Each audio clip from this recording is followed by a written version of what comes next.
드디어 무너졌다. 메이저리그 현지 중계 화면에 이정우의 시즌 타율이 2할대로 표시되는 순간 오라클파크는 물론 한국 팬들까지 순간 숨을 삼켰습니다. 무려 2달 가까이 지켜왔던 3할 타율. 6월 초 콜로라도를 상대로 5안타를 폭발시키며 다시 3할 타자로 올라섰던 이정우가 결국 시즌 처음으로 2할 9푼 9리까지 내려온 것입니다. 숫자만 보면 분명 아쉬운 결과였습니다. 4타수 무안타, 장타도 없었습니다. 타점도 없었습니다. 경기 후 가장 먼저 나온 뉴스 역시 3할 타율 붕괴였습니다. 하지만 정말 이날 경기에서 이정우가 최악의 하루를 보낸 것일까요? 정답은 의외였습니다. 현지 기자들의 반응은 팬들의 예상과 달랐습니다. 숫자만 보고 평가하면 안 된다.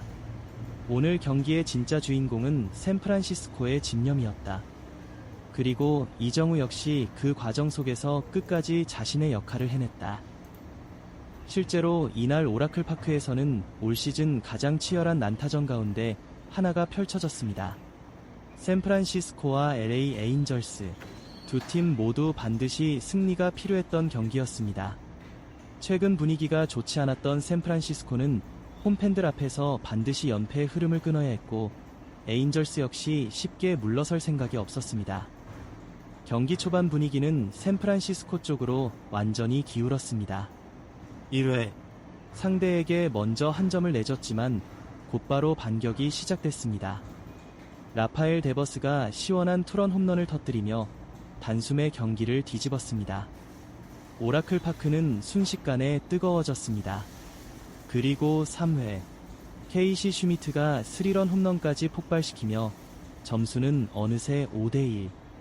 홈팬들은 오랜만에 편안한 승리를 기대하기 시작했습니다.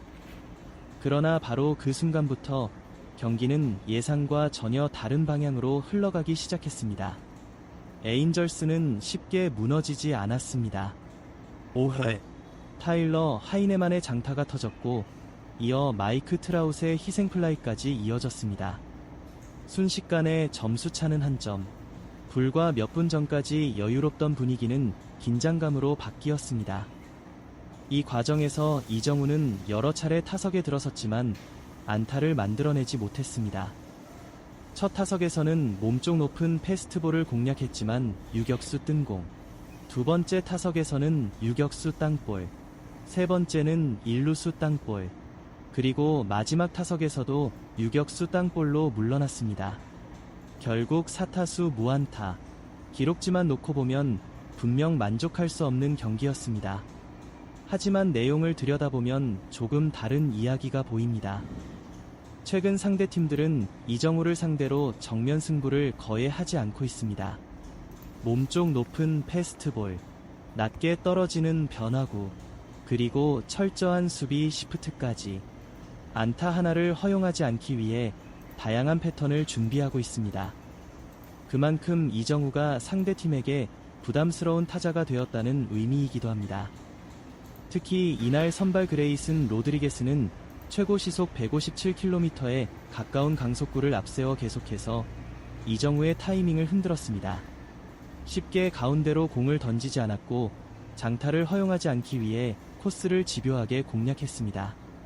그 결과 안타는 나오지 않았지만 샌프란시스코 타선 전체 역시 초반 이후 쉽게 공격을 풀어가지 못했습니다. 그럼에도 불구하고 경기는 끝까지 예측할 수 없는 방향으로 흘러갔습니다. 7회, 샌프란시스코는 다시 한 점을 추가하며 6대4를 만들었습니다. 팬들은 이제 정말 끝났다고 생각했습니다. 하지만 메이저리그는 그렇게 쉽게 끝나는 무대가 아니었습니다. 8회, 에인절스에 본 그리샴이 동점 투런 홈런을 폭발시키며 오라클 파크 전체를 순식간에 조용하게 만들었습니다. 6대6, 또다시 승부는 원점.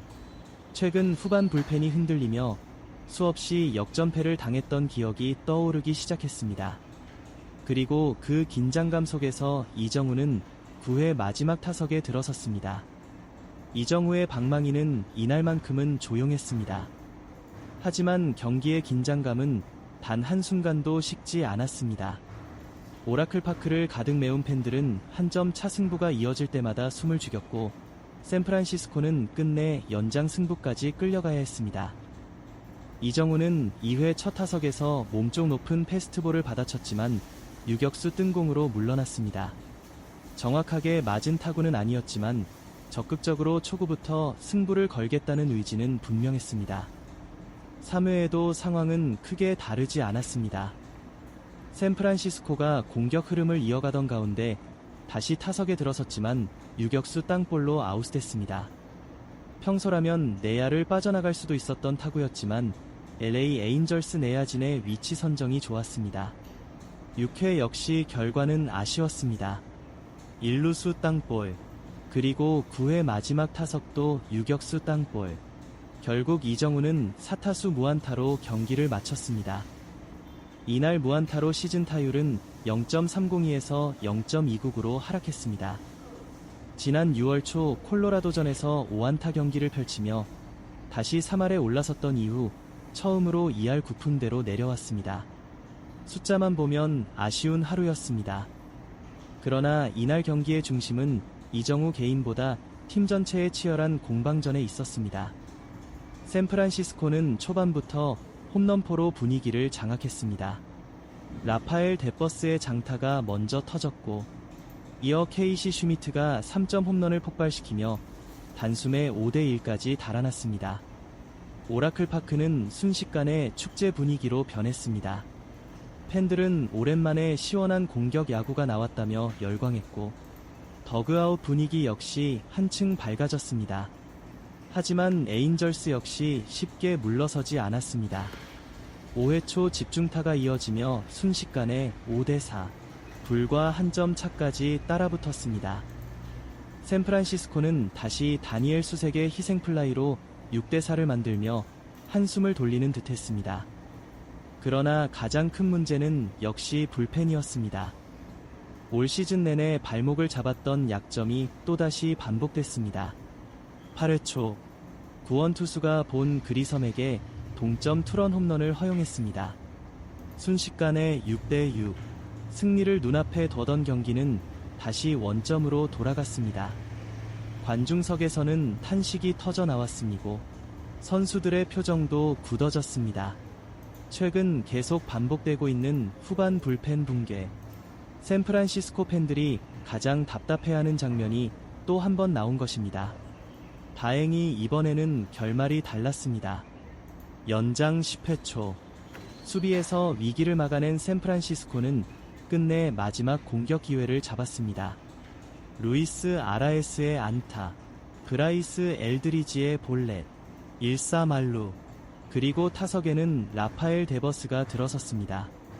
모든 시선이 집중된 순간 데버스는 좌익수 키를 넘기는 끝내기 안타를 터뜨렸습니다.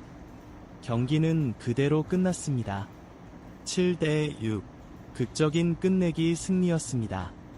비록 이정우는 안타를 기록하지 못했지만 팀은 연패를 끊어내는 귀중한 승리를 챙겼습니다.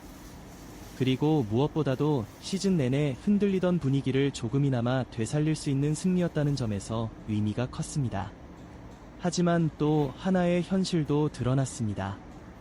이정우의 타율이 결국 3할 아래로 떨어졌다는 사실입니다. 7월 들어 타격 페이스가 눈에 띄게 하락했고 최근 장타도 많지 않았습니다. 그럼에도 현지에서는 슬럼프라 보기에는 여전히 타구질이 좋다는 평가가 이어지고 있다. 실제로 최근 여러 경기에서 정타가 야수 정면으로 향하는 경우가 많았고 불운한 아웃도 적지 않았습니다. 따라서 지금 필요한 것은 조급함이 아니라 다시 자신의 리듬을 찾는 것입니다. 그리고 다음 경기야말로 그 반등의 시작이 될 수 있다는 기대가 커지고 있습니다.